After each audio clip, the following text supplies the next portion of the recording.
Um, we're just gonna take a small break, just a little chill, and we're just gonna talk about Smallclan. If you aren't keeping up with my Beetleclan series, I suggest you should. But for a recap, in case anyone forgot, or in case you're just hopping into this video blind, basically Beetleclan was a part of a bunch of other clans, but after those clans went to war and basically destroyed themselves, the survivors rebuilt and were named Beetleclan. Those cats have had their trials and tribulations, and in their third year, they have finally gotten their first neighbor that wasn't just them. A group of rogues that did cause a few deaths among their ranks decided to give up their ways and become clan cats. They have created Smallclan, and that clan is now our one and only neighbor. So yeah, I just want to do a quick short video talking about what Smallclan is like, kind of what they're dealing with, things that we could potentially see. Smallclan lives in a nearby forest. They were founded by Junko Star. Their deputy at the time was Shivering Spots, and their medicine cat was, and still is, Bluebell Tooth. So Junko Star is still alive, and he is a bloodthirsty and arguably very vengeful cat. He only founded this clan out of a want for the territory that made up the clans that Beetleclan used to be of. Those years and years of bitterness led him to try to kill Beetleclan cats, but after learning that there were just too many of them for his uncoordinated group of rogues to kill, he did an old if you can't beat them, join them, and decided to become clan cats. Part of him thinks that he can gain their trust to overthrow them, and that this road will eventually lead him to become God King Emperor of the territory. I don't know. His ambitions are fascinating. Junko Star basically has the trust of his deputy, Gingerflower, who is young, impressionable, and a bit afraid of him. And he also has the trust of his oldest warrior and his mate, Frost Mountain, who is also a little bit afraid of him, but also very, very deeply in love. Those two have a nice litter of 6 kits who are all 5 moons old, and it is not a healthy relationship. It's definitely an interesting relationship. I find them very fascinating, but it is abusive and it is very toxic, and Frost Mountain does not deserve Junko Star. Junko Star does not deserve to have a happy life, and Frost Mountain should just run far away in the opposite direction, but he's too blinded by love to do anything but be by Junko Star's side.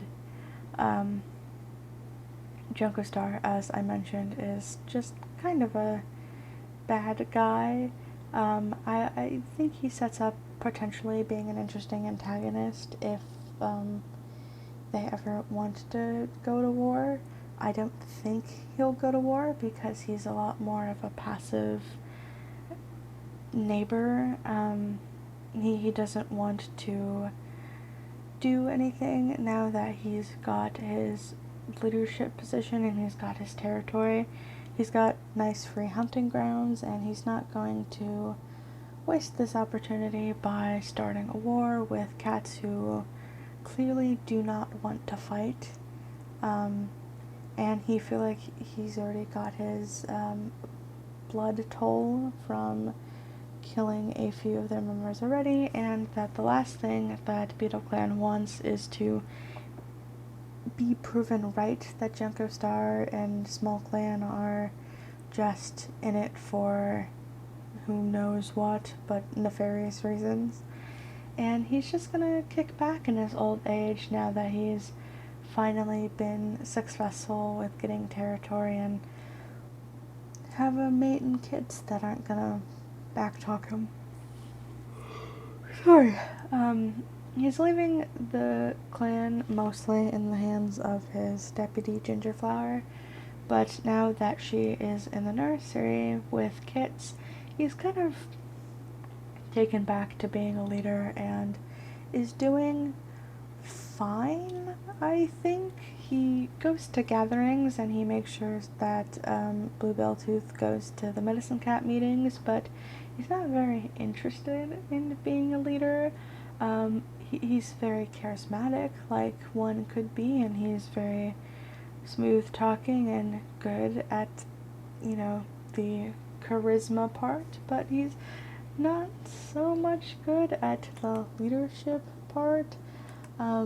Currently he's training his son Brindlepaw, who is starting to become very strict and into the clan rules, but I am far more concerned with his daughter Cinnamon Paw, who is taking right after her father and being vengeful to his bloodthirsty.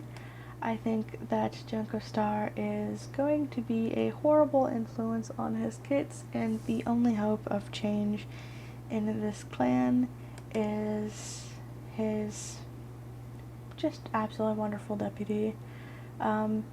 Now, the thing, I mentioned it, but I really don't think Junko Star is going to have his malicious actions filter out of the clan. He's really gonna keep it tied down to just Smallclan, mostly because he's not gonna poke the bear that is Beetleclan, especially when they clearly outnumber him, and he's just going to keep to himself. Gingerflower, on the other hand, is amazing. I love her so much. She is barely 2 years old. She's so young. She's already deputy, has a mate, and has newborn kits.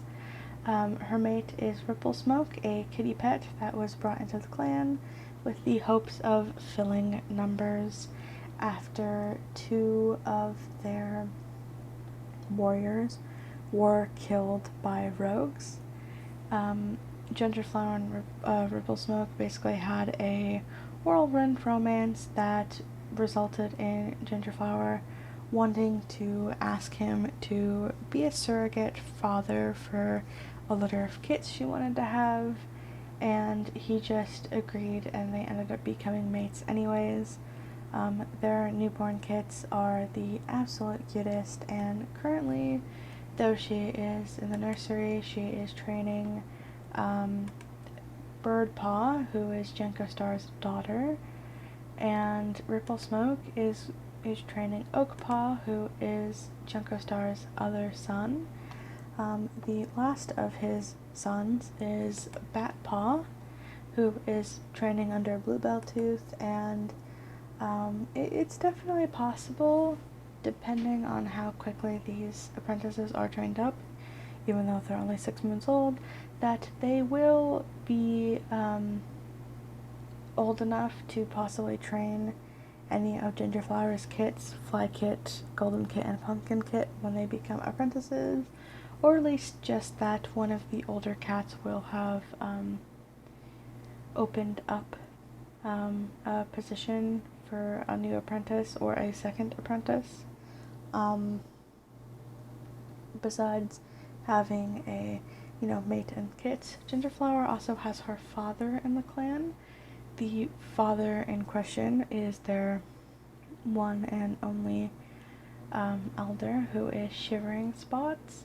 He is basically her estranged father. The two were not close, and it was from a recent fling that he had before deciding to kind of join Genko Star, and she chased after him with hopes of having a father in her life. She's very hopeful, and the two have reconnected, but they're not as close as she would hope, and he previously was the deputy, so he was a little bit busy. Now that Shivering Spots has retired, Gingerflower obviously has taken over his position as deputy and is doing fine. She's very insecure and she's very worried all the time, especially because she doesn't think that she is fit for this position, but she is doing a-okay at the moment, and the clan hasn't fallen into ruin, so I think she's doing just fine. It's really nice to see her doing her best, and I really just hope and wish the best for Gingerflower. Now, I'm probably not going to give, like, updates very often on Smallclan. Probably at the end of Beetleclan videos, I might do, like, a few minutes of, like, here are some things that happened over their year. But other than that, I just kind of want to have them existing in the background doing their own thing and just letting them run wild on their own, because they're really just background characters, but background characters that I am keeping up with and really enjoying and absolutely adore. So maybe we'll see a Ginger Star in a few years. Maybe we'll have her die a horrible death. Who knows? But Genko Star I don't think is going to be a huge problem, and well, we'll just see what issues befall Beetleclan in year 4, coming eventually.